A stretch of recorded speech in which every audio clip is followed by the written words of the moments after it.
Bonin Bough has always thought big, which is why I'm fascinated with his current venture.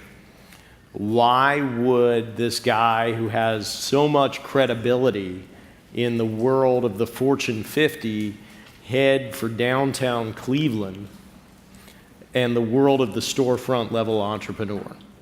I think one thing that people forget is that Bonin's work inside those Fortune 50 companies on social and on mobile and on location-based marketing was so exciting because it was entrepreneurial within these companies. So it's great to see him so willing to share his thoughts, advice, and yes, his incredibly powerful network with the companies on Cleveland Hustles, and to see him out there with client opportunities of his own. He's here now to share some thoughts of his from the show, from his experience with large CPG, and how we can all learn some lessons from Cleveland. Bonin Bough.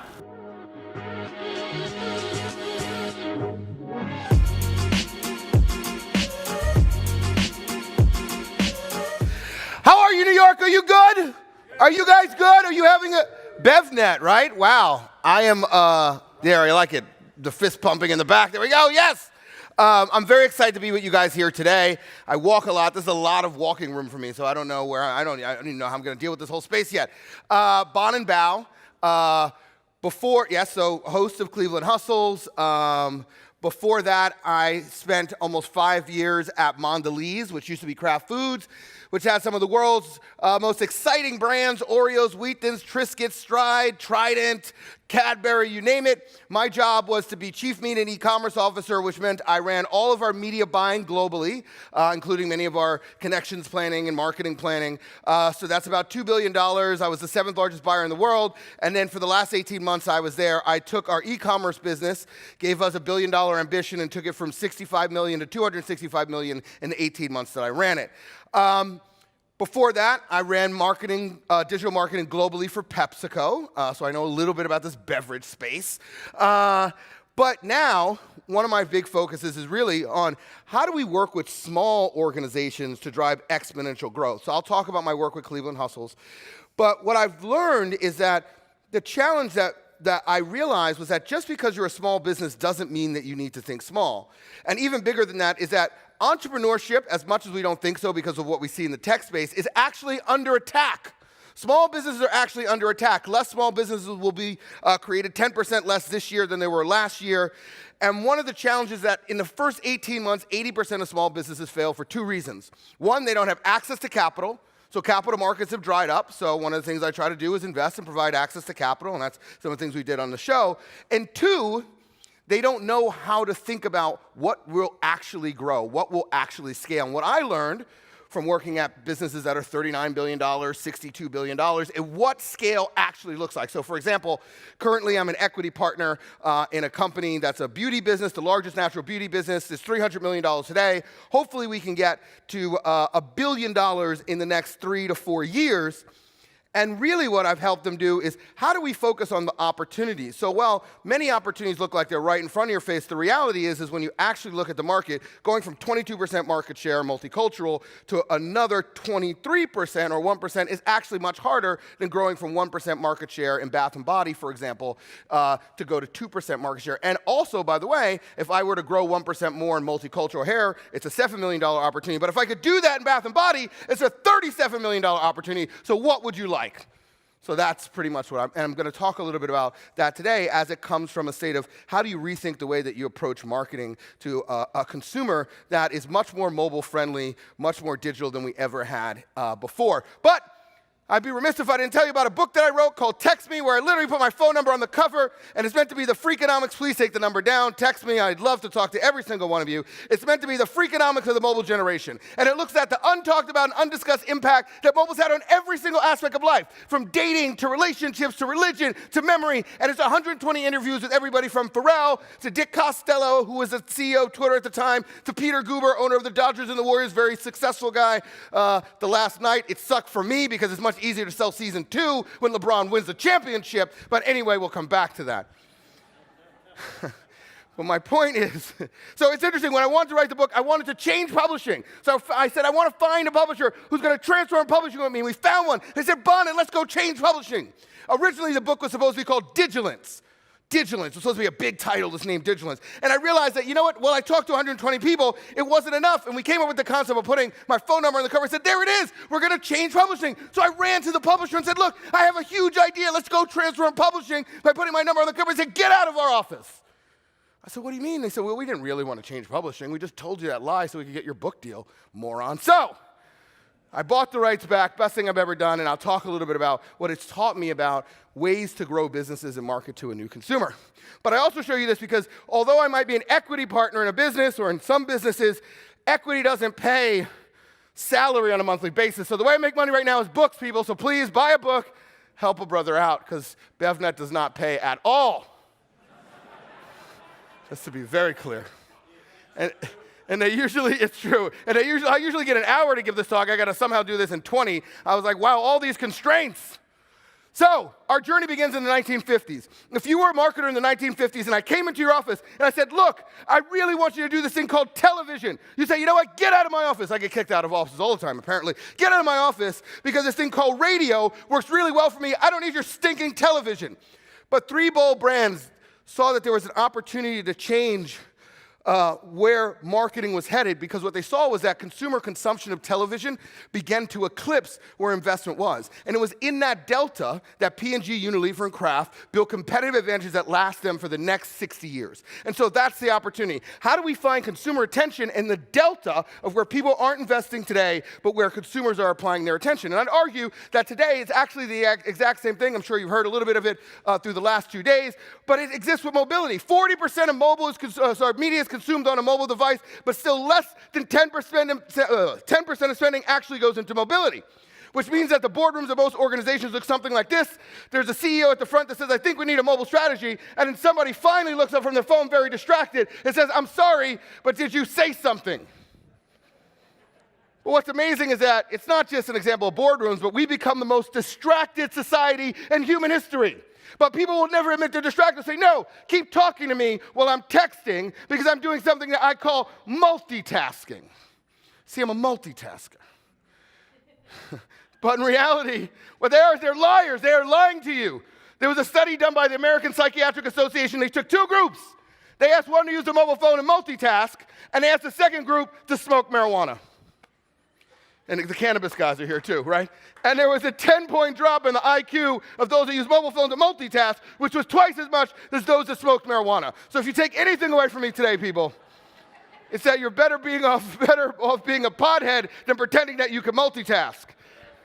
But still, in the face of these glaring facts, leadership asks me the same question all the time. But Bonin, we don't get it. Can we really market our mobile phones? Are they at scale? I said, oh, such a good question. So we did a little research. Turns out 7 billion people on Earth, 5.1 billion own a cell phone, but only 4.2 billion own a toothbrush. If toothbrushes are at scale, clearly mobile phones are. Also means that there's 1 billion people, talking about Delta, that didn't get the text message on the importance of hygiene, right? I love somebody said Generation X. So I've updated the stats for a new millennial generation. Everybody wants to know, what are the millennials doing? What are the millennials doing? Turns out 96% own a cell phone, 93% own a toothbrush, but only 90% use deodorant. 10% of an entire generation smells, people, so take that with you. Figuratively and literally. No, anyway, okay, I love this. It says, honk if you love Jesus, text while driving if you want to meet him. Even our religious institutions understand the importance of mobility, but yet many organizations and marketers are slow to move. How many people in here have ever thought that their phone was vibrating, but when they reach in their pocket to grab it, they realize it wasn't? Raise your hand. It's every single person. All the rest of you guys are just liars. It's not just you. It's a disease. It's called phantom vibration syndrome. And they say that people who experience it have a tactile hallucination that's vaguely similar to meth addicts. Other studies actually show that using your mobile phone and text messaging is as addictive as cocaine. So some guy in a dark alley going, oh my God, please, just send me a text message. I'm dying for a couple of characters. Send me a Bitmoji or an emoji, whatever. And while we're strung out on this thing called mobility, It's changing society in ways that are transforming the way that we should think about marketing to humans, people. So when we released the book, we pre-released it. You guys know, you're like, oh, shoot, is that me? When we released the book, we pre-released it at South by Southwest, and we asked a few questions. The first question I asked was, what's the last thing that you look at before you go to bed? Your partner or your cell phone? 80% of people. One guy was so pissed. He was like, I hate you so much, Bonin. Now I have to make it a point to look at my partner before I go to bed instead of my cell phone. I said, you're welcome, and I charge for dating advice. Just text back, yes, I'll auto bill. Don't worry. So be careful if you text me. That's my point here. A younger generation talked to us about how it's changing dating. Women actually told us they feel more safe because now it's a double opt-in. I have to swipe right in order for the person to actually talk to me, which we found very interesting. Men, on the other hand, men said, it stops me from having to be rejected. I no longer have to go into a bar and hope that the person I talk to doesn't reject me. I was like, I hate you millennials. I've been rejected many times in my life. It builds character, damn it. Deal with it. Parenting has been changed. What do you think the average age to give a kid a cell phone is? Somebody yell us some numbers. 8, 7, 2, what else? 12. Who said? You said 12? You said 12? Okay, sir, BevNet has a gift for you. I don't know what it is, but that was definitely the average that we had. 12. Maybe it's a free book. Maybe we'll at least buy one of my books. Jesus Christ. All the work I'm doing up here. Anyway, so yes, 12 was the average age. Parents talk to us, though, about the death of transparency, the absence of radical transparency when it comes to parenting. We talk about that a lot when it comes to organizations. Organizations can't do things wrong anymore because there's this radical transparency. Everything that they do is posted on social media. Well, the same thing with parenting. There used to be a time when I go, look, little Jimmy, I don't care what Bonin says, do not smoke marijuana. Now little Jimmy goes, well, that's funny because your college roommate just posted photos of you doing bong hits and you turned out okay. So an entire generation has grown up a large portion of their life. Facebook is almost 15 years old. A large portion of their life is actually lived on Facebook. And this was before we had what etiquette of Facebook was. And so what does this radical transparency mean? Or the death of rebellion. When I was growing up, I could say, Mom, I'm going to little Jimmy's house, and maybe I go a couple places before and do some inappropriate stuff, and then finally I make it to little Jimmy's house. But now you can't, because now you literally have a GPS in your pocket. Carolyn Everson, the number 3 of Facebook, said, I can't wait until I can put a chip in my daughter's heads so I know where they are every moment of the day. I was like, God damn, Carolyn, I'm so happy I'm not your daughter. Not that I can pull that off, but anyway. So how do you rebel? Or when I went to college, I talked to my parents maybe once a week if I was lucky or if I was unlucky. But now, it's a constant, continual communication. So if this was supposed to be the moment in time when you left your parental unit and you became the human that you were going to be in life, does that transitional moment actually happen? What happens there? I talked a lot about deltas. The other thing that was interesting is we learned that 80% of newborn babies have their photo up on social media within the first hour. So the very first thing they see is dad with the cell phone going, okay, smile. The baby's like, I can't smile. I'm being born, damn it. Can we do this later? But I also realized that there's a 20% opportunity here, 20% opportunity. So, ladies and gentlemen, I give you the Nelfie, the newborn selfie, people. No kid left behind, people. We have to make birth great again. We can do this. We can do this together. We've also turned pee time into me time. We asked people what's the behavior you hate most about you and your cell phone. They said, I hate taking it to the bathroom with me. I said, you know what I hate? I hate you telling me you're taking it to the bathroom with you because I'm a perfect stranger. And I'm texting you from the stall, by the way. It's interesting because they talked about how they feel it's rude if they were to text at the table with friends, yet they also told a story about lying to their friends so they could go to the bathroom and check Instagram and Facebook. So this thing has created a social norm. We're now actually lying in order to break the social norm that we created. But I figured with all this time spent in stalls, there's got to be an idea there as well. So ladies and gentlemen, I give you charging stations in stalls. Who's with me? This is like an Uber-sized idea. Don't miss out on this, people. Don't miss out on this one. So we're going to transition a little quick because I think more important to me is that, so the platform I use, I definitely think that business communication will be powered by messaging platforms. If you just saw, Apple just announced business messaging. This wave is coming. If you have a small business or a product and you guys are not participating or looking at the opportunity that messaging provides for you as a business, you're fooling yourself. I'm going to show 5 companies that I think you should know. Zingle is one of those companies. Zingle, Sarah Blakely, I'm sure you know, founder of Spanx. Well, her brother, Ford Blakely, created this platform.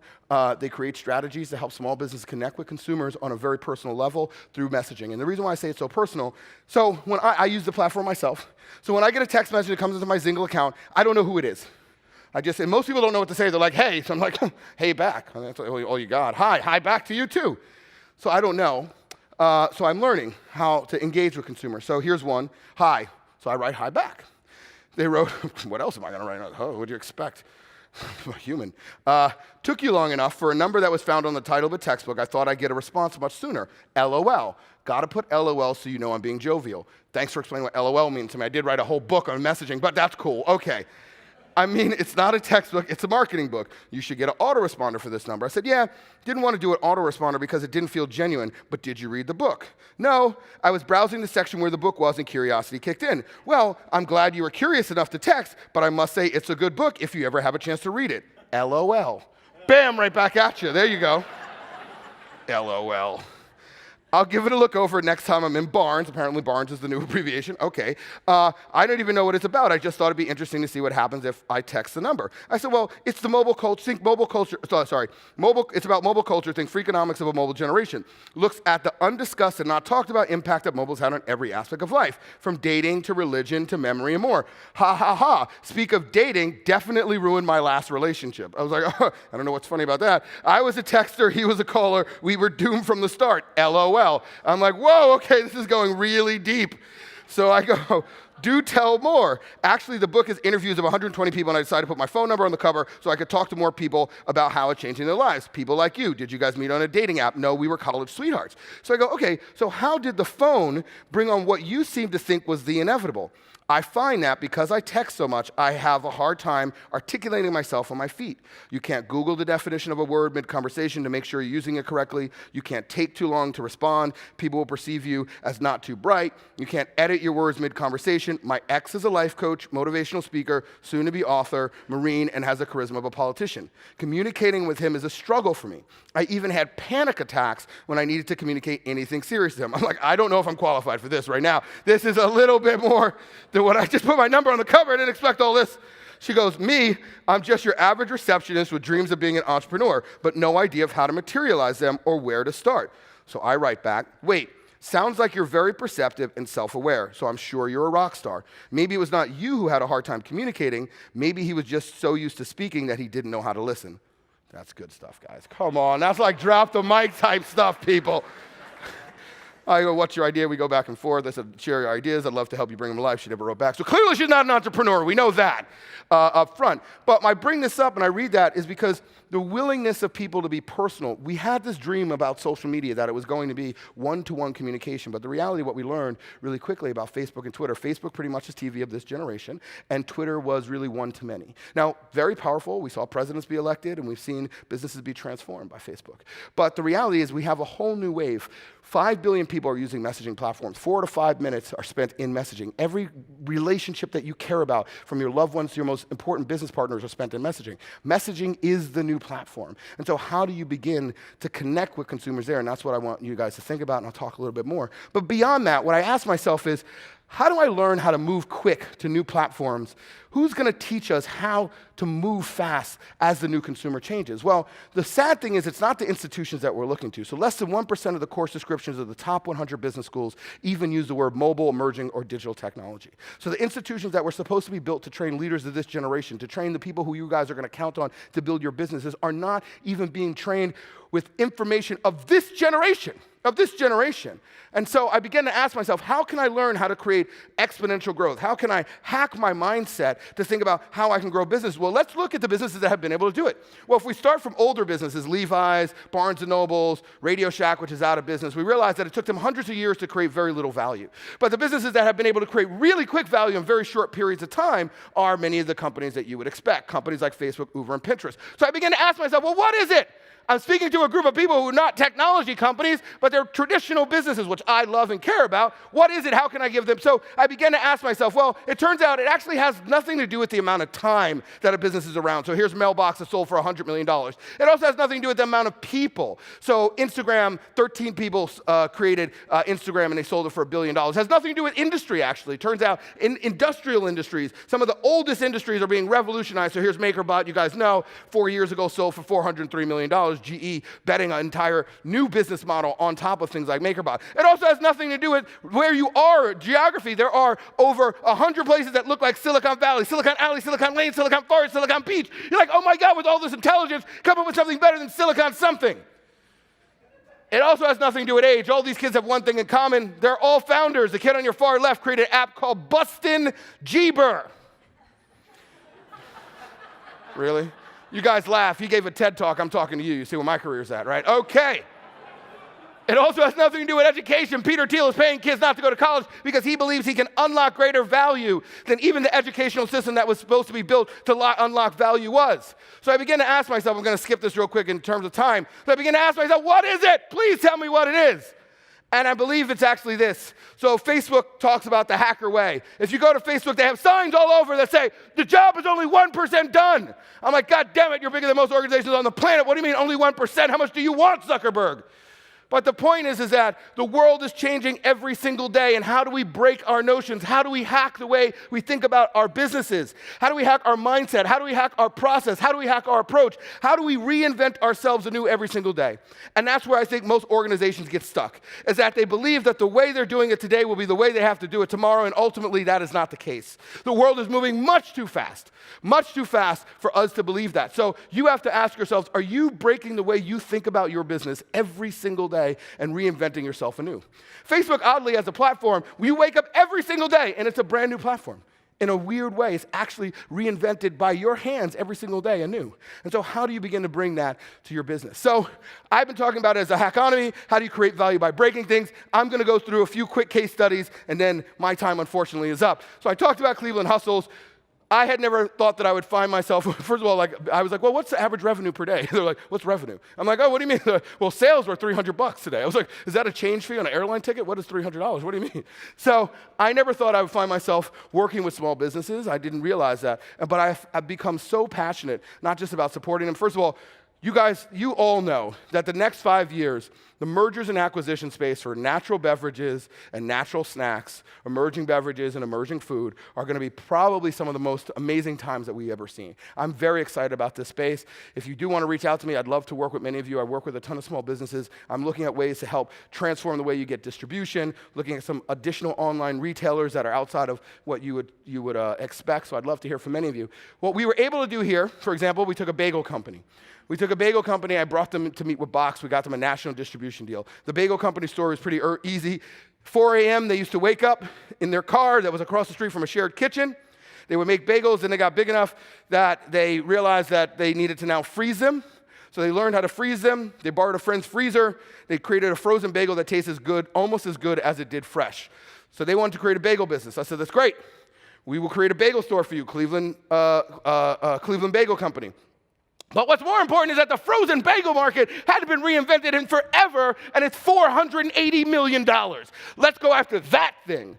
So now we've taken them from a truckload of bagels a month to literally a truckload of bagels a day with a national distribution deal in Box, and hopefully going after some of the big competitors that you guys know into more national chains.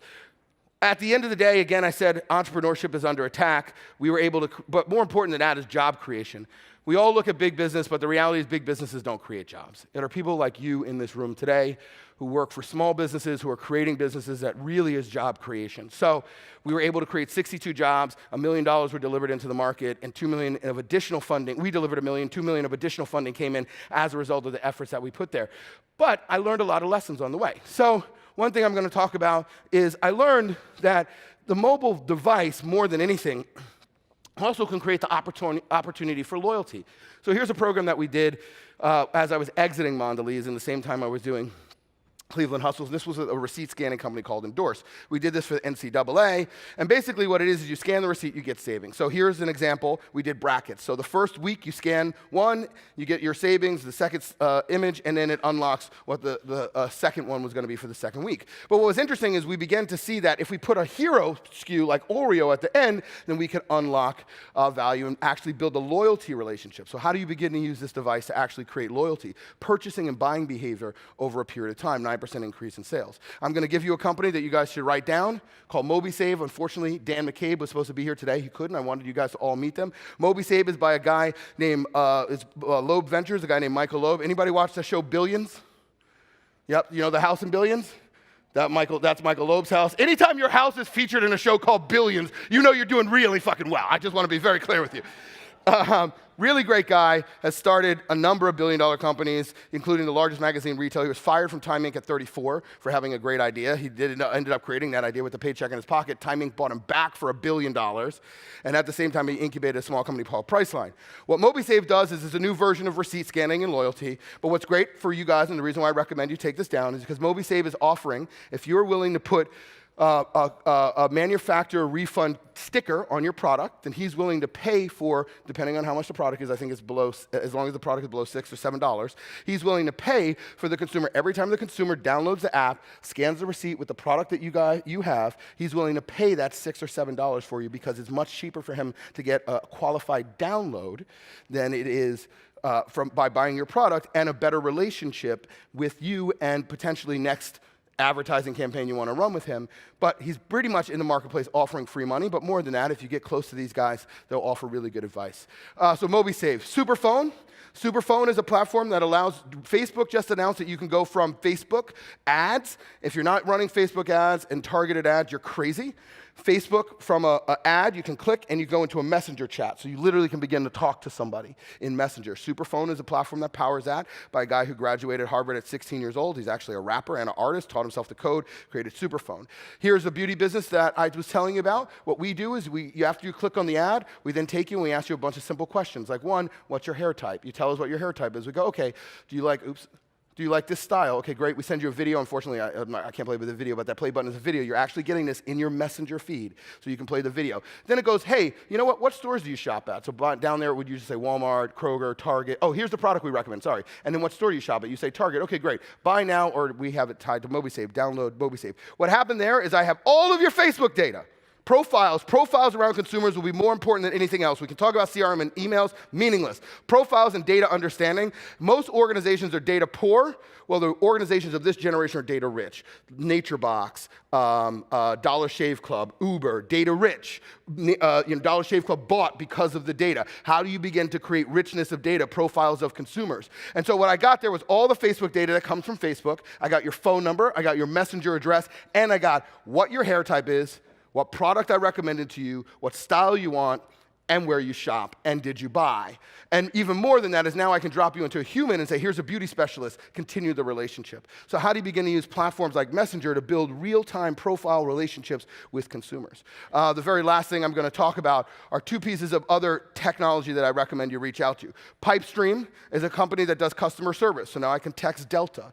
All you folks that are going to have customer service costs that are going to continue to increase, how do you begin to allow your consumer to literally text you and cut down on the cost of actual individuals? This is going to save billions of dollars in the customer service industry. And Snaps. Snaps is a company that actually creates, you can say chatbots, but creates personas and strategies across all the messaging platforms, from WhatsApp to iMessage to Messenger. Snaps is another company. Vivian Rosenthal, she's great. I recommend it. Anyway, okay, ladies and gentlemen, my time is over, but I want to leave you with this last thing.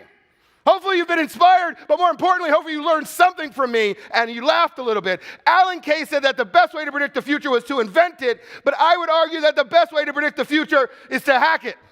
And there you have it, ladies and gentlemen. Thank you so much. Very, very fun.